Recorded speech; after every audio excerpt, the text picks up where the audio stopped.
Top quality और consistent performance के लिए सिर्फ सिल्वर पंप नाम याद रखना. ಇನ್ನು ಉಪರಾಷ್ಟ್ರಪತಿ ಧನ್ಕರ್ ದಿಢೀರ್ ರಾಜೀನಾಮೆ ಕೊಟ್ಟಿದ್ದು ನಾನು ಹೇಳ್ತಾ ಇದ್ದೆ, ವಿಪಕ್ಷಗಳಿಗೆ ಅದೊಂದು ಅಸ್ತ್ರ ಆಗಿದೆ. ಯಾಕೆ ಕೊಟ್ಟರು, ಏನು ಎತ್ತ?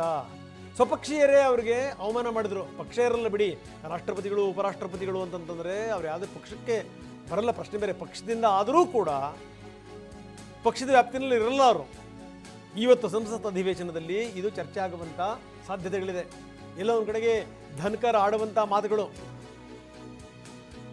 ಒಂದಾ ಎರಡ, ಸುಪ್ರೀಂ ಕೋರ್ಟ್ ಕೂಡ ಆ ಮಟ್ಟದಲ್ಲಿ ಒಂದಷ್ಟು ಬೆಳವಣಿಗೆಗಳೇನೇನಾಗಿದೆ, ಅದಕ್ಕೂ ಕೂಡ ಉಪರಾಷ್ಟ್ರಪತಿಗಳ ಮನೋಭಾವನೆಯೇ ಕಾರಣ ಅನ್ನುವಂಥ ಮಾತು ನೇರವಾಗಿ ಅವರು ತೊಡೆತಟ್ಟದು. ನೀವು ಈ ಮೋದಿ ಸರ್ಕಾರದ ನಿಲುವನ್ನು ನೋಡಿ, ಅವರು ಈ ಬೇರೆ ಬೇರೆ ಕಡೆಗೆ ತುಂಬ ಆ್ಯಕ್ಟಿವ್ ಇರ್ತಾರೆ. ಆದರೆ ಒಳಗಿಂದೊಳಗೆ ಯಾರಾದರೂ ಬೈದರೆ ಅಂದರೆ ಕಿರಿಕಿರಿ ಮಾಡ್ತಾಯಿದ್ರೆ ಬಹಳ ಈ ಮಂದಗಾಮಿ ಧೋರಣೆಗಳನ್ನು ಅನುಸರಿಸ್ತಾರೆ, ಮಾತಾಡಲ್ಲ. ಇತ್ತೀಚಿನ ಬೆಳವಣಿಗೆಗಳು ಬೆಸ್ಟ್ ಎಕ್ಸಾಂಪಲ್. ಈ ವಾಗ್ದಂಡನೆ ವಿಚಾರಕ್ಕೆ ಸಂಬಂಧಪಟ್ಟಂಗೆ, ಜಡ್ಜ್ಗಳ ವಿಚಾರಕ್ಕೆ ಸಂಬಂಧಪಟ್ಟಂಗೆ ಒಂದಾ ಎರಡಾ ಸಂಗತಿಗಳು. ಇನ್ನು ಇವ್ರು ಕರೆದಂಥ ಮೀಟಿಂಗಿಗೆ ಸಂಸದೀಯ ವ್ಯವಹಾರಗಳ ಸಚಿವ ಕಿರಣ್ ರಿಜಿಜುನೇ ಹೋಗಲಿಲ್ಲ, ನಡ್ಡಾ ಹೋಗಲಿಲ್ಲ. ಅದಾದಮೇಲೆ ಅದನ್ನು ಮುಂದಕ್ಕೆ ಹಾಕಿದ್ರು.